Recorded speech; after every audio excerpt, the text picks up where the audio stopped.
Coming up on Mountain News this morning, community leaders were recognized for the accomplishments in Perry County last night. And if you are looking for a job, Governor Andy Beshear just made an announcement for the largest job project this year. Dedicated to Eastern and Southern Kentucky, this is WYMT Mountain News This Morning. Good morning, I'm Madison Carmouche. We're coming up on 5:30 this Wednesday morning, and it is a first alert weather day, so let's send it over to meteorologist Tim Jawbridge for a look at your forecast. And indeed, it's a first alert weather day today, tomorrow into Friday, Madison, because the combination of heat and humidity will have heat index feels like values of 3 digits or higher. In the meantime, we get you out the door, a little haze, little fog. This morning sitting at 64, and it's not a widespread problem. So we look at the reporting stations and can confirm that on the webcam reviews this morning. It is 69 at Ashland. It is 66 as you make your way into Williamsburg, 63 Jonesville, 66. Good morning to you. In Irvin, satellite weather composite, nothing going on. High pressure is in firm control. So after the low clouds and the little fog here hanging around over the next hour or two burns off. Again, nothing but a lot of sunshine again today with a forecast high and hazard up to 94. A few of you will be warmer today. We'll go over those details with your ARH First Alert 7-day forecasts coming up in a few moments. Madison? All right, Tim, thank you. One person is dead after a crash in Laurel County. Officers with the London Police Department responded to the 3-vehicle crash that happened on South Main Street and Armory Street last week. 87-year-old Shirley Smith was one of the drivers involved in the crash. She was taken to CHI St. Joseph London Hospital before being transferred to UK Hospital. Smith later died from injuries sustained in the crash. We now know the next court date for a man accused of stabbing and killing his 67-year-old stepfather in Knox County. Eric Hibbard is scheduled for a pretrial conference on September 27th. A grand jury indicted Hibbard for murder last week. Kentucky State Police say on July 30th, Hibbard stabbed Norman McCreary. Police say 2 of McCreary's grandchildren witnessed the attack. A woman is in custody in Lexington following an assault in Laurel County. Heather Manning is charged with assault, wanton endangerment, and unlawful imprisonment. According to London police, she was found outside a home with a gunshot wound to the arm. Officers say a homeowner was found inside the home with injuries they say she suffered from an assault by Manning. Both were taken to UK Hospital. Manning is being held in Fayette County awaiting a transfer back to Laurel County. Kentucky Representative Beverly Chester Burton was arrested early yesterday morning in Jefferson County on DUI and reckless driving charges. Representative Chester Burton represents District 44 that encompasses the Shively area where the arrest reportedly happened. After pulling her over, an arrest citation states police smelled alcohol after she got out of the vehicle. She was taken to the Louisville Metro Department of Corrections.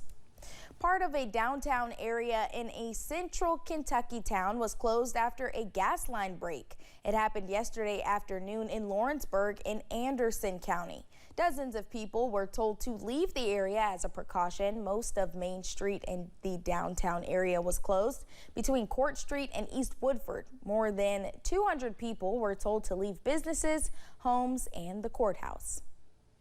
$50,000 is now being offered in the case of Sebastian Rogers. The 15-year-old with autism hasn't been seen in 6 months. He was last seen in February at his Hendersonville, Tennessee home wearing all black. Investigators say there's no evidence pointing to foul play or ruling it out, but advocates for Sebastian are hopeful the reward being offered will help move the case forward. You can't just disappear. A kid doesn't vanish. There's something, there's someone, so we'll find it. With everybody struggling right now and the economy being so bad, I feel like if somebody knows something, 50 grand is a lot to push somebody into saying something. Sebastian is 15 years old. He's about 5'5" with blonde or light brown hair. People with tips can contact the FBI. In Tennessee, a Campbell County man is facing a host of charges after he reportedly sold drugs out of a stolen car. Yesterday, detectives were investigating drug activity on Tennessee Street in Caryville when they spotted a drug deal between a pedestrian and the driver of a Buick Verano. That is when they stopped the Buick, driven by John Isley. Police found approximately a pound and a half of meth with other drugs and more than $1,200 in cash. Hundreds of people gathered to celebrate community leaders last night during the Hazard-Perry County Chamber of Commerce Civic Night. WYMT's RJ Johnson shares one important topic that was discussed. More than a dozen people were recognized for their contributions in Hazard and Perry County at the 70th Civic Night. Several city and county leaders received awards for working together. We worked really hard and we worked really well together. And you know, a lot of times in politics you don't get thanked. So it is nice for somebody to say, you know, we appreciate what y'all doing and you're doing a good job. Joey Jones, who received the Young Man of the Year award, says the community has supported him throughout his journey back to the region. Community is one of the reasons why I wanted to come back home. Just being a part of a community that knows you, supports you, you know everyone in the community. The Chamber of Commerce has been great. Bailey, everyone, the mayor, everyone's been very helpful to having us downtown at the toy store. Perry County native and Whitaker Bank CEO Elmer Whitaker won the William D. Gorman Humanitarian Award, an award he says comes full circle. Yeah, Mayor Gorman was mayor my whole childhood, and it was just incredible the work he did of bringing the community together, creating jobs.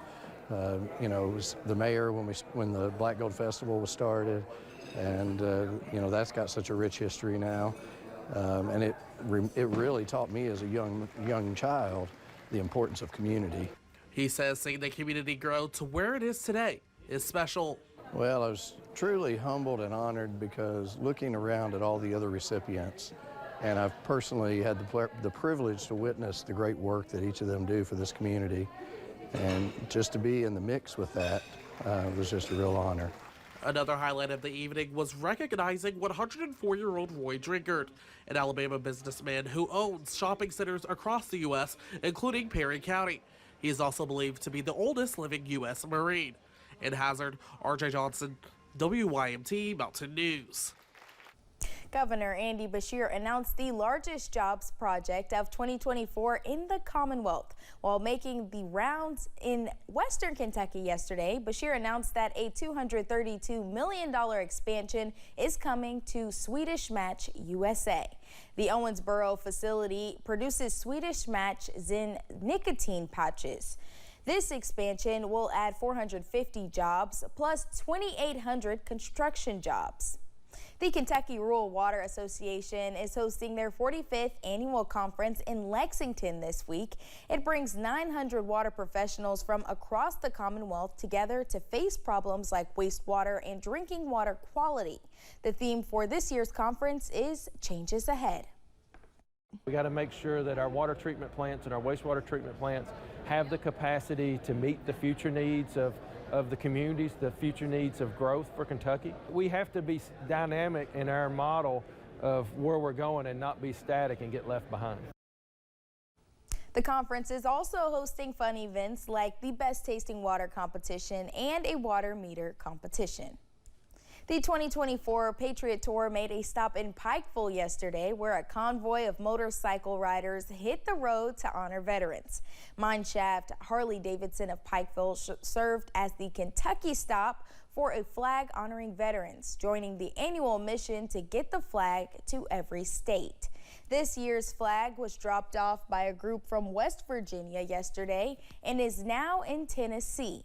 The money is raised for the families of veterans while raising awareness along the way. It's one flag over 50 states. It travels 15,000 miles, and it takes 155 days for it to travel. A book of names and a large banner travel with the flag, keeping record of everyone who took part in the tour. When we return, chances are you or your children have been affected by the Imagination Library, and yesterday Dolly Parton celebrated 30 years of the program.